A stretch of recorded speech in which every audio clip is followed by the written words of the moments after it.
कहानी की शुरुआत में हम लॉस एंजलिस शहर को देखते हैं, जहां रात को एक ट्रक रोड पर जा रहा होता है। ये कोई आम ट्रक नहीं, बल्कि ये वो ट्रक है जिसमें करोड़ों पैसे लोड करके बैंक तक पहुंचाए जाते हैं। इस ट्रक में आगे 2 गार्ड्स और पीछे भी 2 गार्ड्स बैठे होते हैं। और तभी अचानक यह ट्रक एक डोनट शॉप के बाहर रुकता है। दरअसल गार्ड्स को भूख लगी हुई थी, इसलिए 2 गार्ड्स गाड़ी से उतरकर खाना खरीदने के लिए शॉप के अंदर चले जाते हैं, जबकि 2 गार्ड्स गाड़ी की सेफ्टी के लिए अंदर बैठे रहते हैं। और तभी वहां पर एक ब्लैक कलर की कार आती है, जिसमें से 4 लोग उतरते हैं और उन चारों ने अपने अपने चेहरे को मास्क से ढक दिया होता है। अब जैसे ही 2 गार्ड खाना लेकर बाहर आते हैं, तब मास्क पहने हुए लोग गार्ड्स पर बंदूक तान देते हैं। यहाँ ट्रक में बैठा हुआ एक गार्ड उन लोगों को देख लेता है और वो गार्ड जल्दी से पुलिस को इन्फॉर्म कर लेता है। तभी ट्रक में बैठे हुए गार्ड के पास एक मास्क पहना हुआ चोर आता है और वो चोर गार्ड को गाड़ी से बाहर निकलने को कहता है। लेकिन जब वो गार्ड बाहर निकलने से इनकार कर देता है, तब वो चोर ट्रक के शीशे में एक होल करके उसमें रस्सी फंसाकर एक गाड़ी से पूरे शीशे को बाहर खींच लेता है। अब वो गार्ड भागने की कोशिश करता है, लेकिन वो चोर उस गार्ड को मार डालता है। गोली की आवाज सुनकर जल्दी ही वहां पुलिस आ पहुंचती है। अब यहाँ चोर और पुलिस के बीच फायरिंग शुरू हो जाती है। काफी देर तक गोलीबारी होने के बाद ये लोग सभी पुलिस वालों को मार डालते हैं। और यहाँ इनकी शूटिंग स्किल्स को देखते हुए हमें पता चलता है कि यह कोई आम चोर नहीं, बल्कि यह सभी पहले यूएस मिलिट्री से रिटायर हो चुके हैं। अब यहाँ इन चोरों का एक दूसरा साथी इन्हें कॉल करके बताता है कि जल्दी से यहाँ से निकल जाओ, क्योंकि यहाँ और भी पुलिस आ रही है। यह खबर सुनते ही यह लोग जल्दी से ट्रक को चुराकर वहां से निकल जाते हैं।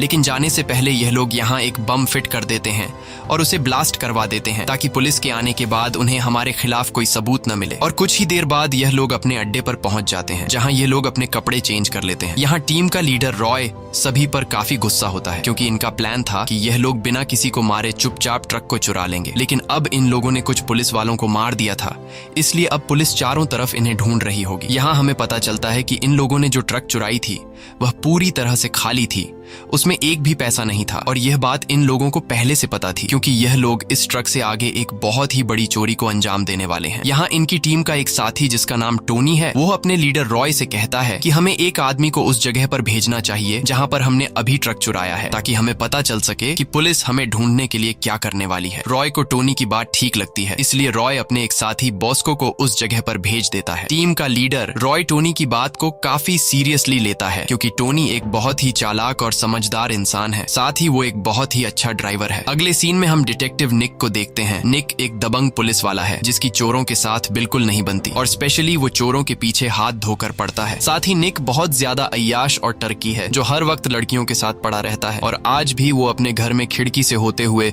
चुपके से घुसता है। घर के अंदर आते ही वो फ्रिज खोलकर कुछ खाने लगता है। तभी वहां पर उसकी वाइफ आ जाती है। यहाँ हमें पता चलता है कि इन दोनों की आपस में ज्यादा बनती नहीं है। लेकिन तभी निक कुछ ऐसा कर देता है जिससे उसकी वाइफ बहुत ज्यादा भड़क जाती है। निक मैसेज अपनी गर्लफ्रेंड को भेजने के बजाय गलती से अपनी वाइफ को भेज देता है, जिसे पढ़कर उसकी वाइफ काफी गुस्सा हो जाती है और अपने बच्चों को लेकर उसे छोड़कर चली जाती है। निक अपनी वाइफ को रोकने की काफी कोशिश करता है, लेकिन वो निक की कोई बात नहीं सुनती। अब परेशान होकर निक अपने घर के सोफे पर आकर बैठ जाता है और तभी उसे कॉल आता है, जिसमें उसे रात को होने वाले चोरी के बारे में उसे बताया जाता है। के बाद निक सीधा उस जगह पर पहुंचता है जहां पर रात को चोरों ने कुछ ऑफिसर्स को मार दिया था, और साथ में वो चोर एक ट्रक भी चुरा कर ले गए। यहाँ निक हर एक चीज को काफी बारीकी से नोट करता है। निक पूछता है कि उस ट्रक के अंदर क्या था, तब वहाँ एक ऑफिसर बताता है कि वो ट्रक पूरी तरह से खाली था। ये सुनकर निक सोच में पड़ जाता है कि आखिर एक खाली ट्रक के लिए कोई इतना खून खराबा क्यों करेगा। लेकिन अब धीरे धीरे निक को समझ आने लगता है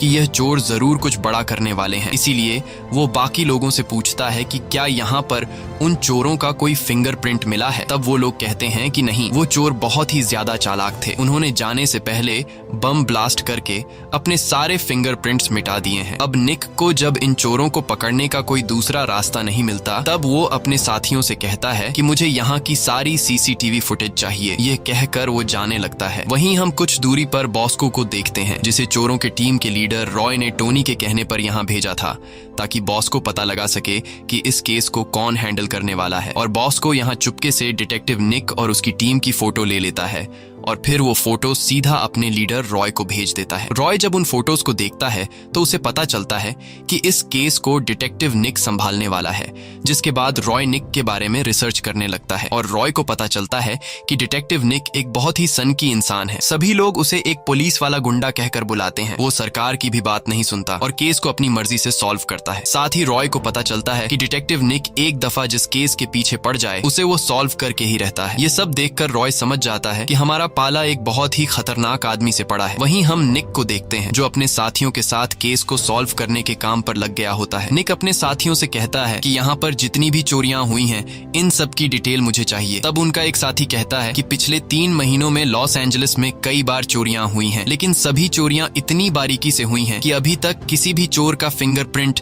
या उनके खिलाफ कोई सबूत नहीं मिला। ये सुनकर निक समझ जाता है कि ये सभी चोर बहुत ही ज्यादा शातिर है, क्योंकि जितनी परफेक्ट प्लानिंग से वो चोरी कर रहे हैं और किसी सोल्जर की तरह पुलिस से मुकाबला कर रहे हैं, इससे ये पता चलता है कि ये सभी चोर पहले आर्मी में रह चुके हैं। इसलिए निक अपने साथियों से कहता है कि उन सारे लोगों की लिस्ट निकालो जो पहले आर्मी में थे और फिर वो जेल में चले गए। अब निक की टीम को रिसर्च करते हुए रॉय नाम के एक आदमी के बारे में पता चलता है जो कभी यूएस आर्मी में हुआ करता था, लेकिन फिर वो मर्डर के केस में जेल चला गया था और जेल में अपनी सजा काटने के बाद अब रॉय आजाद हो चुका है। ये सुनकर निक अपने साथी से पूछता है कि रॉय जेल से कब छूटा है। अब जब निक का साथी उस तारीख को निकालता है जिस तारीख को रॉय जेल से आजाद हुआ था, तो उस तारीख को देखने के बाद निक का साथी चौंक जाता है, क्योंकि जब से रॉय जेल से बाहर आया है तब से लॉस एंजलिस में चोरियां होने लगी हैं। इसीलिए अब निक को पूरा का पूरा यकीन हो जाता है कि इन सब चोरियों के पीछे रॉय है और रॉय की पूरी एक टीम है। यहाँ इन्हें पता लगता है कि रॉय के टोनी नाम के एक आदमी के साथ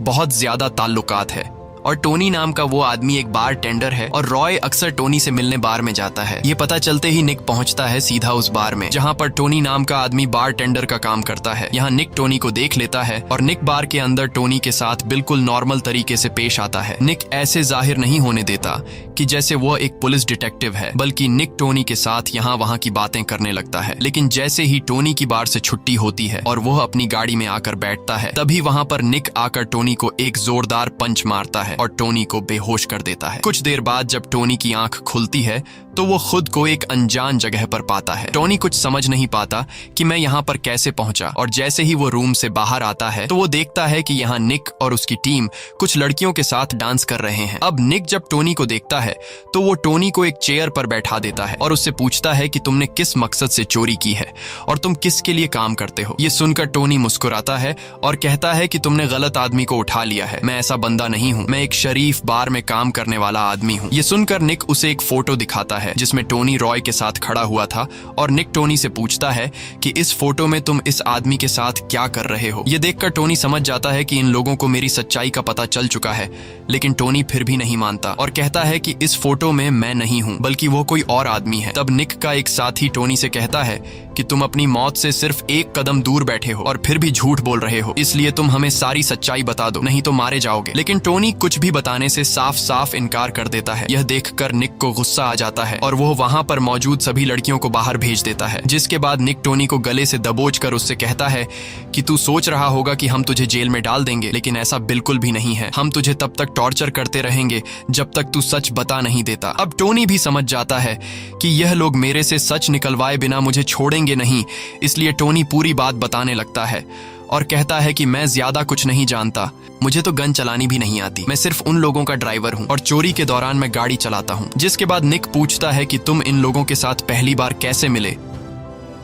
तब टोनी बताता है कि मैं जिस बार में काम करता हूँ वहां पर जितने भी लोग आते हैं उन सबको पता है कि मैं एक बहुत ही अच्छा ड्राइवर हूं, इसीलिए एक दिन मेरे साथ बार में काम करने वाले एक आदमी ने मुझे बॉस्को से मिलवाया और बॉस्को मुझे लेकर के गया रॉय के पास। बॉस्को ने रॉय को मेरे बारे में बताते हुए कहा कि ये एक बहुत ही अच्छा ड्राइवर है। शुरू में रॉय को मेरी ड्राइविंग पर कुछ खास भरोसा नहीं था, लेकिन जब रॉय मेरे साथ टेस्टिंग के लिए कार में बैठा और उसने मेरी ड्राइविंग देखी तो वो मेरे ड्राइविंग स्किल से काफी इंप्रेस हुआ और मुझे अपनी टीम में शामिल कर दिया। जिसके बाद मैंने उनके साथ पहली बार एक बैंक को लूटा। बैंक लूटने के बाद मुझे मेरे हिस्से के पैसे मिले और तब से ही ऐसा चल रहा है। मैं उनके साथ बैंक लूटता हूँ और मुझे मेरे हिस्से के पैसे मिल जाते हैं। इसके अलावा मैं और कुछ भी नहीं जानता, क्योंकि मैं गाड़ी लेकर बैंक के बाहर खड़ा होता हूँ और मैं गाड़ी चला करके उन्हें वापस लाता हूँ। तब निक पूछता है कि वो अगली चोरी कहाँ पे करने वाले हैं, जिस पर टोनी कहता है कि मुझे कुछ भी नहीं पता, क्योंकि मैं सिर्फ उनका एक ड्राइवर हूँ। वो लोग मुझे कुछ भी नहीं बताते। जिस दिन वो लोग चोरी करने वाले होते हैं उससे एक दिन पहले वो मुझे बताते हैं कि हम चोरी कहाँ करने वाले हैं, और चोरी करने के बाद वो लोग मुझे मेरे हिस्से का पैसा देकर मुझे भगा देते हैं। ये सब सुनने के बाद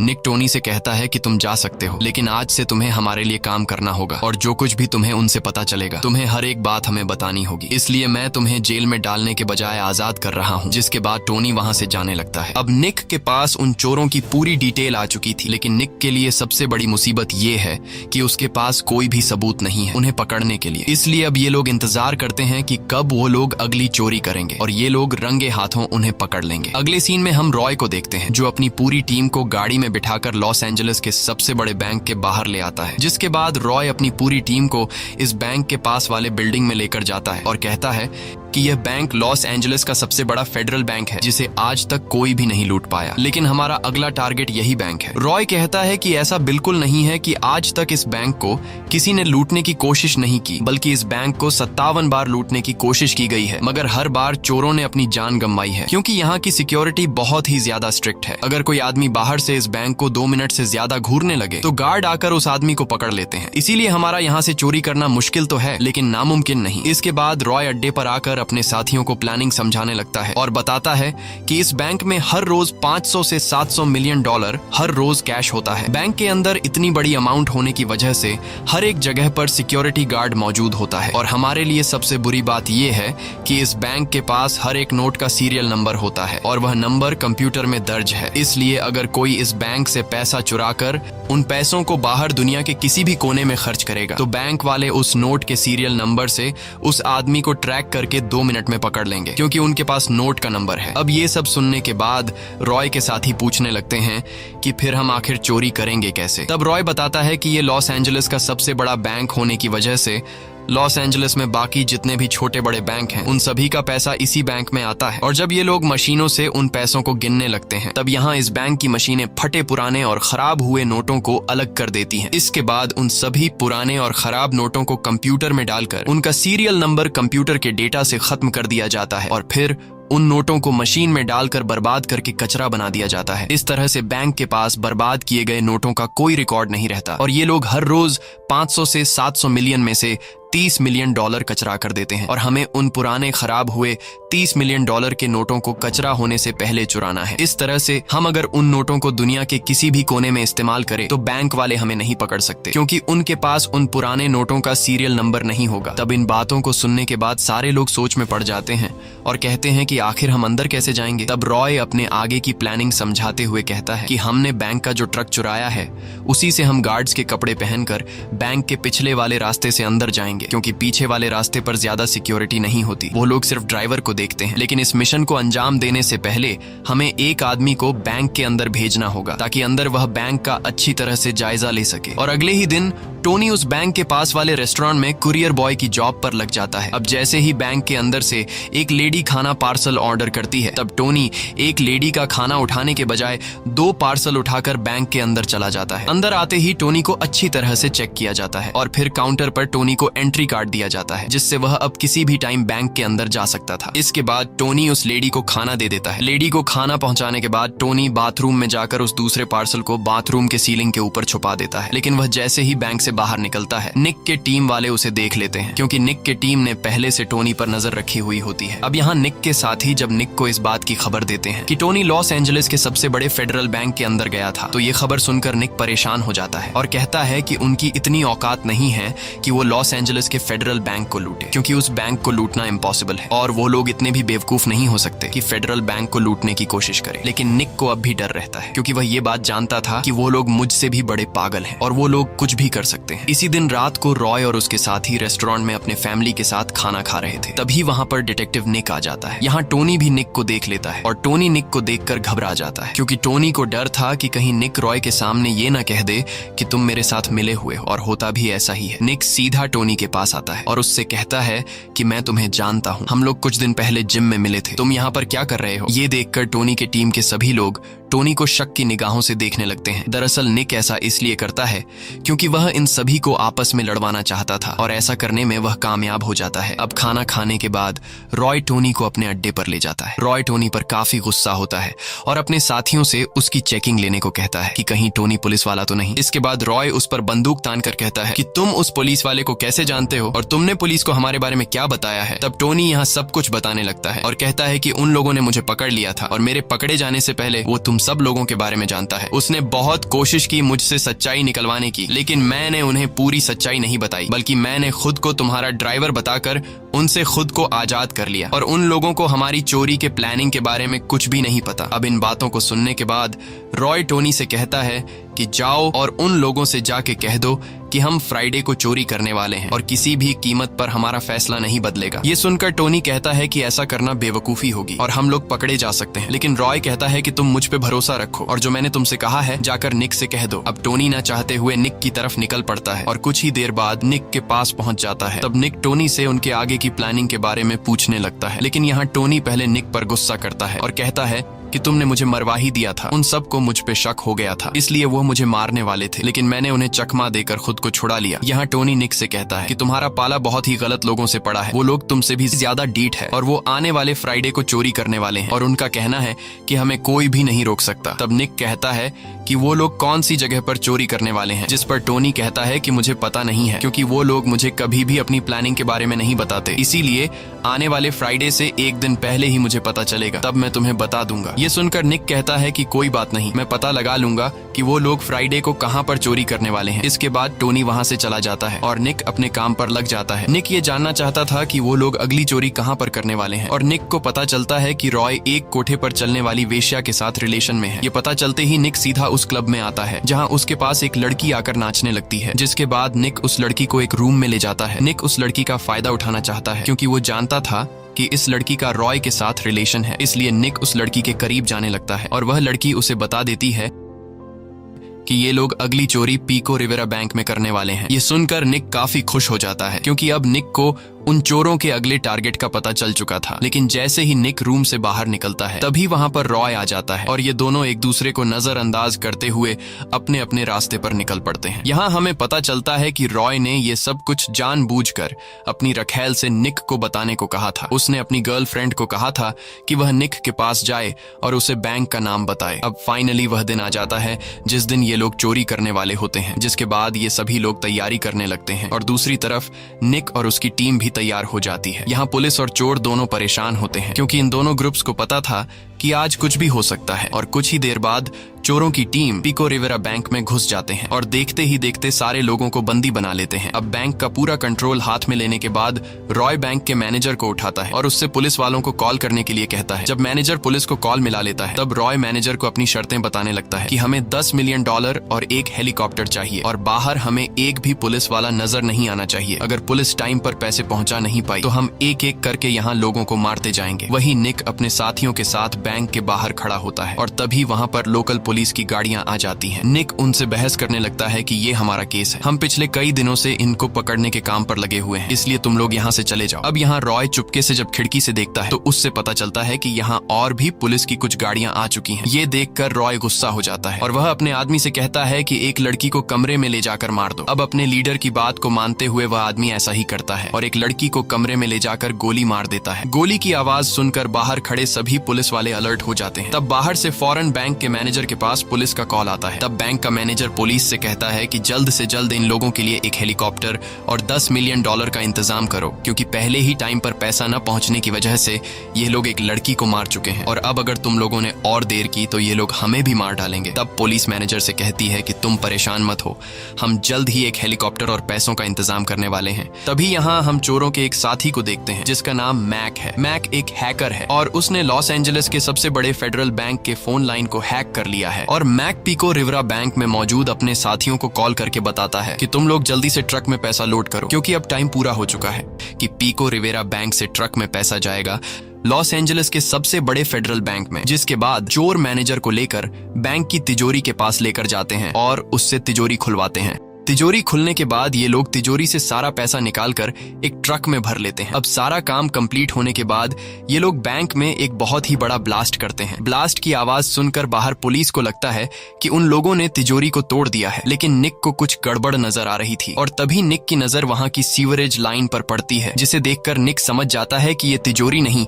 बल्कि टनल के रास्ते को तोड़ने की आवाज थी। ये पता चलते ही निक बैंक के अंदर घुस जाता है। अंदर जाकर ये लोग देखते हैं कि उन चोरों ने जितने भी लोगों को बंदी बना रखा था वो सभी सही सलामत है। और जब निक उस कमरे में जाता है जिस कमरे में उन चोरों ने एक लड़की को मारा था, तो वहां जाकर निक को पता चलता है कि उन लोगों ने किसी भी लड़की को नहीं मारा है, वो लड़की बिल्कुल ठीक है और जो गोली की आवाज आई थी वो सिर्फ एक ड्रामा था। और जब ये लोग तिजोरी के पास वाले रूम में पहुंचते हैं तो वहां उन्हें एक बहुत ही बड़ा गड्ढा दिखाई देता है, जिसे देखकर ये लोग समझ जाते हैं कि वो चोर हमें बेवकूफ बनाकर सीवरेज लाइन से होकर चले गए हैं। वही हम रॉय और उसके एक साथी को देखते हैं जिन्होंने बैंक के गार्ड्स के कपड़े पहने होते हैं और ये लोग एक ट्रक को चला रहे होते हैं। ये वही ट्रक होता है जिसे हमने कहानी की शुरुआत में देखा था और अब इन्होंने इस ट्रक को पेंट करके इसका पूरा डिजाइन बदल दिया होता है ताकि ये बिल्कुल एक ओरिजिनल बैंक में पैसे ले जाने वाला ट्रक लगे। और अब उन्होंने जिस पिको रिवेरा बैंक में डाका डाला था उसकी तिजोरी से सारा का सारा पैसा लेकर उन्होंने ट्रक में भर दिया है और ये पैसा अब ये लोग लॉस एंजलिस के सबसे बड़े फेडरल बैंक की तरफ ले जा रहे हैं। वही हम रॉय के हैकर साथी को देखते हैं जिसने लॉस एंजलिस के फेडरल बैंक का कॉन्टैक्ट लाइन हैक कर लिया होता है और यहाँ वो लॉस एंजलिस के फेडरल बैंक के गार्ड्स को कॉल करके कहता है कि हमारा ट्रक पैसा लेकर कुछ ही देर में पहुंचने वाला है। और यहाँ हमें सारी सच्चाई का पता चलता है कि उन्होंने जो अभी एक छोटे बैंक पिको रिवेरा में से जो पैसे ट्रक में भरे थे वो पैसे ये लोग लॉस एंजलिस के सबसे बड़े फेडरल बैंक के साथ पुराने नोटों में एक्सचेंज करने वाले हैं, क्योंकि अभी उन्होंने जो पैसे ट्रक में भरे हैं वो पैसे ये लोग चुराना नहीं चाहते, क्योंकि अगर ये पैसे इन्होंने अभी चुरा लिए तो इन नोटों का सीरियल नंबर फेडरल बैंक के साथ कंप्यूटर में दर्ज है, जिस वजह से यह लोग पकड़े जा सकते हैं। इसलिए अब यह लोग नए नोट जिनके सीरियल नंबर बैंक के पास है वह नए नोट यह लोग अंदर छोड़कर पुराने फटे हुए नोट चुराना चाहते हैं जिनके सीरियल नंबर का रिकॉर्ड बैंक ने खत्म कर दिया होता है। और कुछ ही देर बाद यह लोग फेडरल बैंक के पिछले वाले रास्ते से पहुंच जाते हैं जहां गेट पर एक गार्ड उन्हें रोक देता है और यह लोग उस गार्ड को अपनी एक फेक आईडी दिखाते हैं जो बिल्कुल असली लग रही थी। इसलिए गार्ड फेक आईडी को पहचान नहीं पाता। साथ ही उन्हें पहले से कॉल पर बता दिया गया था कि ट्रक कुछ ही देर में आने वाला है, इसलिए गार्ड को जरा सा शक भी नहीं होता कि इस ट्रक में गार्ड्स के बजाय चोर बैठे हैं। जिसके बाद गार्ड्स ट्रक को अंदर जाने देता है। अंदर आते ही ये लोग पैसों के 2 बड़े बड़े बॉक्सेस ट्रक से निकालते हैं। ये वही पैसे होते हैं जो उन्होंने अभी पिको रिवेरा बैंक के तिजोरी से लूटे थे और ये लोग इन पैसों के 2 बॉक्सेस को काउंटिंग वाली जगह पर ले जाने लगते हैं। यहाँ हम देखते हैं कि इन लोगों ने टोनी को एक पैसों के बॉक्स में अंदर छुपा कर रखा है और जब ये लोग काउंटिंग वाली जगह पर पहुंचते हैं तब एक गार्ड आकर उनसे कहता है कि पैसों को काउंटिंग में टाइम लगेगा, इसलिए तुम लोग डिपार्ट के बाहर इंतजार करो। इसके बाद वो गार्ड उस पैसों के बॉक्स को जिसके अंदर टोनी छुपा हुआ था वो उसे काउंटिंग वाले डिपार्ट के अंदर ले आता है। यहाँ रॉय अपने साथी बॉस्को को कॉल करके कहता है कि टोनी काउंटिंग वाले डिपार्ट में पहुंच चुका है, इसलिए तुम जल्दी से यहाँ की बिजली काट दो। अब बॉस्को जो पहले से नीचे वाले फ्लोर में छुपके से घुस गया होता है वो वहां से पूरे बैंक की बिजली बंद कर देता है। बिजली खराब होने की वजह से बैंक के अंदर काउंटिंग का काम करने वाले सभी लोग डिपार्ट से बाहर आ जाते हैं और बिजली के ठीक होने का इंतजार करने लगते हैं। अब टोनी पूरे डिपार्ट में एक पैसों के बॉक्स के अंदर अकेला रह चुका था। इसके बाद टोनी एक स्ट्रोब लाइट ऑन कर देता है जिससे सभी कैमरे ब्लर हो जाते हैं। कैमरे ब्लर होने के बाद टोनी जल्दी से पैसों के बॉक्स से बाहर आता है और देखता है कि यहाँ पर कोई भी नहीं है। अब टोनी जल्दी से वहां पर मौजूद उन फटे पुराने पैसों को बैग में भरने लगता है जिन्हें एक बार काउंट कर लिया गया है और दोबारा गार्ड इन पैसों को काउंट नहीं करेंगे। ये वो पैसे होते हैं जिन पैसों का सीरियल नंबर कंप्यूटर के डेटा से मिटाकर उन्हें कचरा किया जाने वाला था। अब टोनी जल्दी जल्दी से कई सारे बैग्स को पैसों से भरकर वहां पर मौजूद कचरे के डब्बे में उन बैग्स को फेंकने लगता है। टोनी कचरे के डब्बे में पैसों से भरे बैग्स इसलिए फेंकता है क्योंकि कुछ देर बाद कचरे वाली गाड़ी आकर इन पैसों को कचरा समझकर बाहर फेंक देगी, तब जाकर यह लोग यहीं पैसों को उठा लेंगे। वहीं कंट्रोल रूम में गार्ड्स को शक होने लगता है कि अचानक सभी कैमरे खराब कैसे हो गए, इसलिए कुछ गार्ड्स काउंटिंग डिपार्ट की तरफ आने लगते हैं। यह देखकर रॉय टोनी को वायरलेस माइक के जरिए कहता है कि जल्दी से सभी पैसों को कचरे के बॉक्स में फेंक दो क्योंकि कुछ गार्ड्स तुम्हारी तरफ आ रहे हैं। यह सुनकर टोनी घबरा जाता है और वो और भी जल्दी से पैसों को बैग्स में भरकर कचरे के बॉक्स में फेंकने लगता है। अब ढेर सारा पैसा कचरे के बॉक्स में फेंकने के बाद टोनी समझ जाता है कि गार्ड्स यहाँ पहुंचने ही वाले होंगे, इसलिए टोनी जल्दी से वेंटिलेशन की जाली खोल देता है। और जैसे ही गार्ड्स वहां पर पहुंचते हैं तब तक टोनी वेंटिलेशन के रास्ते में घुस गया होता है। अब यहाँ गार्ड्स डिपार्ट के अंदर पैसों को गिनने लगते हैं और पैसे बिल्कुल बराबर होते हैं। जितने पैसे पिको रिवेरा बैंक से आने थे वो पूरे के पूरे पैसे वहीं पर मौजूद होते हैं और गार्ड्स को बिल्कुल भी पता नहीं चलता कि यहाँ से पैसे चोरी हुए हैं, क्योंकि टोनी ने उन पैसों को चुराया होता है जो पैसे उन्होंने पहले से गिन लिए होते हैं। अब पैसे पूरे होने के बाद वो गार्ड्स रॉय से कहते हैं कि पैसे पूरे हैं, तुम लोग यहाँ से जा सकते हो। ये सुनकर रॉय और उसका साथी जाने लगते हैं और जितने भी पैसों को टोनी ने कचरे में फेंका था, अब वहां एक गार्ड आकर उस कचरे के बॉक्स को कचरे की गाड़ी में फेंकने के लिए ले जाने लगता है। वहीं बैंक के अंदर वो लेडी जिसने कुछ दिन पहले खाना ऑर्डर किया था, वो फिर से बैंक के पास वाले रेस्टोरेंट से खाना ऑर्डर करती है, लेकिन इस बार चोरों का साथी मैक कॉल उठाता है क्योंकि उसने रेस्टोरेंट का कॉन्टैक्ट लाइन हैक कर लिया होता है और मैक उस लेडी से कहता है कि तुम्हारा खाना 5 मिनट में तुम्हारे पास पहुंचने वाला है। अब यहाँ टोनी वेंटिलेशन के रास्ते से होते हुए उस जगह पर पहुंचता है जहां उसने कुछ दिन पहले वॉशरूम के सीलिंग के ऊपर एक पार्सल छुपा कर रखा था और टोनी उस रास्ते से नीचे आकर सीधा उस लेडी के पास जाता है और उन्हें उनका खाना दे देता है। इसके बाद टोनी बिना किसी रोक टोक के बैंक से बाहर आ जाता है क्योंकि उसके पास कुरियर बॉय का कार्ड था, जिससे गार्ड्स को टोनी पर शक नहीं होता और गार्ड्स टोनी को कुरियर बॉय समझकर छोड़ देते हैं। लेकिन तभी बैंक के गार्ड्स के पास कॉल आता है जिसमें खाना ऑर्डर करने वाली लेडी कहती है कि यह खाना कई दिन पुराना है, इसलिए उस कुरियर बॉय को जाने मत दो। लेकिन अब काफी देर हो चुकी थी क्योंकि टोनी वहां से निकल चुका था। वहीं कचरे वाली गाड़ी उस कचरे के बॉक्स को गाड़ी में खाली कर देता है जिस बॉक्स में टोनी ने पैसे भरे थे और जैसे ही वो कचरे की गाड़ी जाने लगती है तब रॉय और उसका साथी अपने ट्रक में बैठकर उस कचरे की गाड़ी का पीछा करने लगते हैं। लेकिन तभी सिग्नल पर सेम इसी तरह का एक दूसरा कचरे का ट्रक आता है और इन दोनों गाड़ियों के ड्राइवर एक दूसरे को इशारा करके अलग अलग रास्ते पर चल पड़ते हैं। यहाँ रॉय कचरे की गाड़ी का नंबर प्लेट नोट नहीं कर पाता और एक गाड़ी का पीछा करने लगता है। वहीं पूरे शहर में निक की टीम चोरों को ढूंढ रही होती है और तभी उन्हें रास्ते में टोनी दिखाई देता है। टोनी को देखकर वो लोग फौरन उसे पकड़ लेते हैं और निक टोनी को बुरी तरह से पीटने लगता है क्योंकि निक समझ गया था कि टोनी हमें धोखा दे रहा है। यहाँ टोनी निक को पूरी सच्चाई बता देता है और साथ ही टोनी निक को रॉय का लोकेशन भी दे देता है। वहीं दूसरी तरफ रॉय कचरे की गाड़ी को फॉलो करते हुए उस जगह पर पहुंच जाता है जहां पर बैंक की गाड़ियां कचरा खाली करती है। अब कचरे की गाड़ी खाली होने के बाद ये लोग कचरे में से वो बैग उठाने लगते हैं जो टोनी ने पैसों से भर दिए थे और रॉय उन सभी बैग्स को अपनी गाड़ी के डिग्गी में रख देता है। लेकिन रॉय चेक नहीं करता कि आखिर इन बैग्स में क्या भरा पड़ा है और तभी रॉय के पास अपने हैकर साथी मैक का कॉल आता है। मैक रॉय से कहता है कि टोनी को पुलिस ने पकड़ लिया है और टोनी ने पुलिस को तुम्हारा लोकेशन दे दिया है, इसलिए जिस जगह पर तुम हो वहां से निकलो क्योंकि जल्द ही वहां पर पुलिस आने वाली है।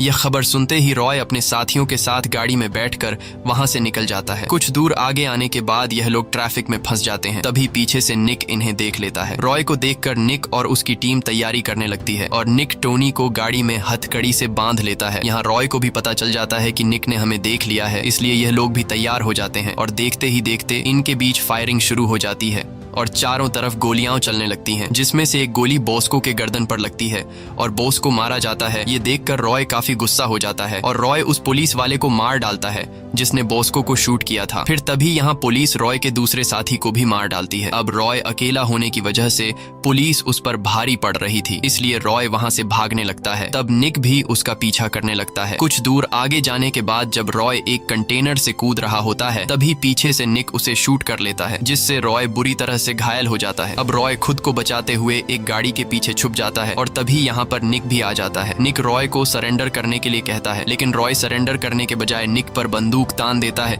तभी निक जवाबी कार्रवाई में रॉय को गोलियों से छलनी कर देता है और रॉय मारा जाता है। अब निक ने सभी चोरों को उनके अंजाम तक पहुंचा दिया था, बस अब सिर्फ टोनी रह चुका था। और निक जैसे ही वापस अपनी गाड़ी के पास आता है तो वह देखता है कि टोनी खुद को छुड़ाकर भाग चुका है। यह देखकर निक को काफी गुस्सा आता है। अब निक जब रॉय की गाड़ी के डिग्गी में बैग्स चेक करता है तब उसे पता लगता है कि इन बैग्स में पैसे नहीं हैं बल्कि कचरा भरा गया है। इसीलिए निक समझ नहीं पाता है कि वो लोग इतने बेवकूफ कैसे हो सकते थे कि उन्होंने कचरे के लिए अपनी जान दे दी।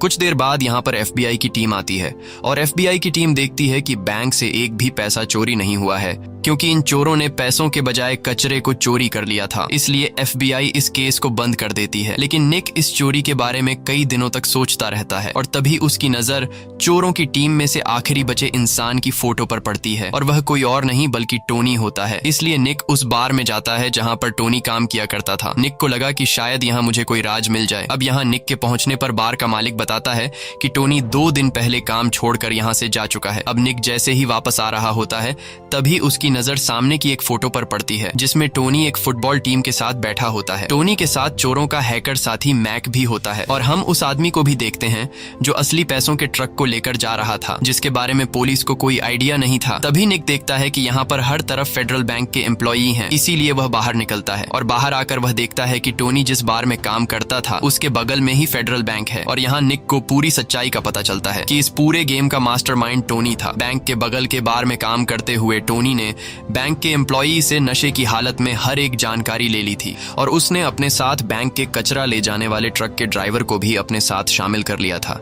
इस चोरी की पूरी प्लानिंग टोनी ने बनाई थी। उसने सिर्फ मुझे बेवकूफ नहीं बनाया बल्कि उसने रॉय और उसकी टीम को भी बेवकूफ बनाया और उसने एक ऐसी रकम को चोरी किया जिसका बैंक के पास कोई भी रिकॉर्ड नहीं है। और अब मुझे सब कुछ पता होने के बावजूद भी मैं उसे पकड़ नहीं सकता क्योंकि उसके खिलाफ मेरे पास कोई भी सबूत नहीं है।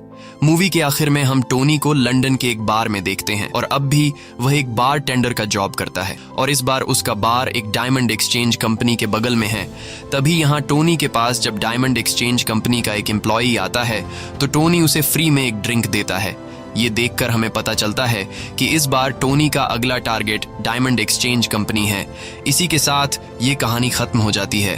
अगर आपको ये वीडियो अच्छी लगी हो तो हमारे चैनल को सब्सक्राइब और वीडियो को लाइक जरूर कीजिएगा।